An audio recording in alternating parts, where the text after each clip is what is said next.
Let me throw it straight to him. Do you agree with that, that the IG is not committed to these reforms? IG is committed to the reforms. It's not superficial.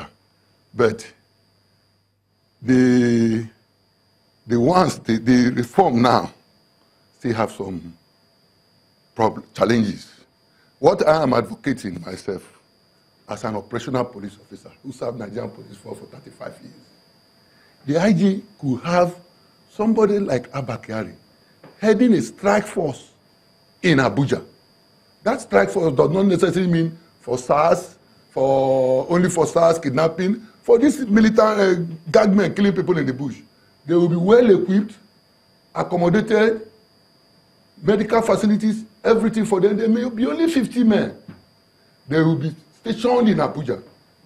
All the SARS in the state command, everybody should go back to state CID under the deputy commissioners of police in the state CID. If CP Lagos is having problem in fighting kidnappers or armed robbers, he will call the IG. I need an assistance. IG will send those federal SARS men because there will be no fund now to equip such men in all the states. IG will send, it is a name, he may call them strike force, he may call them Iron Men, he may call them Armor Men, any name. He will not say, CP Lagos, it appears you are not being able to fight these kidnappers in Lagos. The CP Lagos say, yes sir, I need the enforcement. He will send those Iron Men, he may call it Iron Men, from Abuja. They come to Lagos, assist, report to the CP, the CP will control them, they clear the kidnappers, they will carry all their logistics back to Abuja. But you know, with what you're advising that the IG does now, yes, we don't have that yet. What we have now is FSARS. Now, FSARS, does that settle the issues of students who are, for instance, having their laptops today, walking down the street, and then they are being accosted by FSARS now, or should I say the SARS in states? Does it answer to the question of those that were killed by SARS, even while they're just alerting from the bus and they are being accused of being Yahoo boys and then were killed? Does it answer those questions that are very dear to Nigerians today, that are affecting families who have had their loved ones killed? Why I say it will not answer those questions, I'm being sincere, is that hand over everything to CP Command. Are you implying this because the CP Command doesn't have control over SARS, that's why they were unruly? Are you implying that it's because the state commissioner of police did not have command over them, that's why they were everywhere? It will close supervision. Who was supervising them before? The SARS men. Yes. Federal SARS. No. The SARS, before they became federal SARS. When they had federal SARS, they still have state SARS. Are you getting my point? No. Before this directive came that they'd be overhauled, yes, who was in charge of SARS in the states? It's commissioners of police. Okay, so what would the difference? But the problem there, let me tell you the problem there. The problem there was that, you see, the commissioners of police created SARS department, handed it over to superintendent and CSPs. Was that wrong? Wrong. You can't hand over. You see, when you transfer case, if you have a robbery case in a DP, a DP or use a CSP, you arrest armed robbers in your division. In the normal police organization, from what we inherited from colonial masters, you write a letter of transfer to the commissioner of police. That is how you address it. Commissioner of police did department.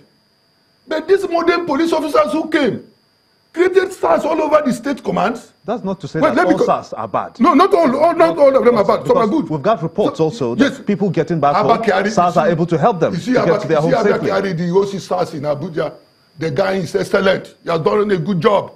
Very good job. There's one in Lagos one now who is in Boko. He did a good job. There are those ones that are assets of evil because of lack of supervision. You hand them over to a superintendent, a CSP.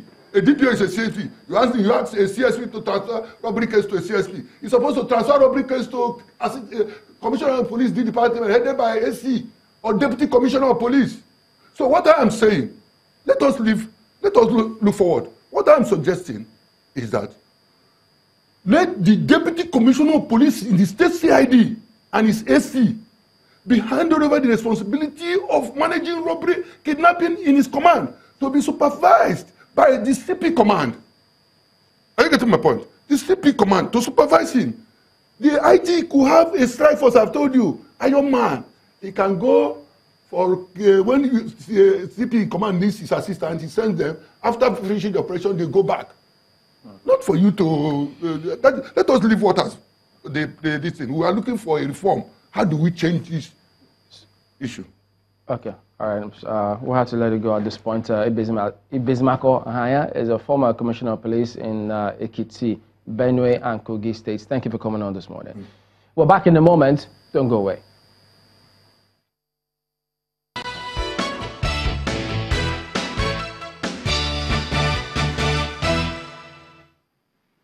Mr. Okechukwu is still with us in our studios, our closing moments with him. Just very quickly, you have said that what you have seen so far done by the IG seem to be knee-jerk reactions. What would you have loved to see, and how do you think it can be corrected? Yeah, the problem with SARS is such a deep issue. So what we think is that the IG needs to go back to the drawing board, come up with measures that will ensure that complaints against SARS or any police officer for that matter are not swept under the carpet. They are addressed, and that those, if there's evidence of involvement of any officer in any criminal activity, must be brought to account and victims protected. Because what we see is a situation where people who make complaints are made to are punished. So we need to see such measures that will ensure that complaints are addressed. But and of course, we have a good example of the Commissioner of Police in Lagos State, who few weeks ago went to SARS cells in Lagos and released people who were detained unjustifiably.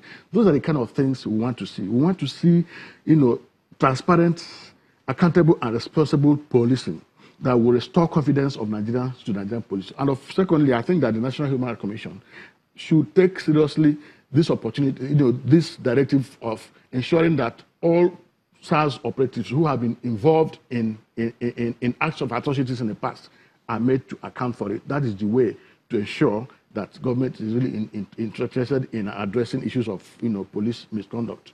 And of course, the Police Service Commission, I think that the government should reconsider its practice of appointing retired inspectors general of police as to head the police service, which ought to be an external civilian accountability mechanism. Well, we have to thank you for coming on Sunrise Daily. We also hope to get the opinion of the man in charge of FSARS very soon and see precisely just how far-reaching these reforms have been. But we have to thank you most kindly for coming on Sunrise Daily. Mr. Okechukwu is a National Coordinator Network on Police Reforms.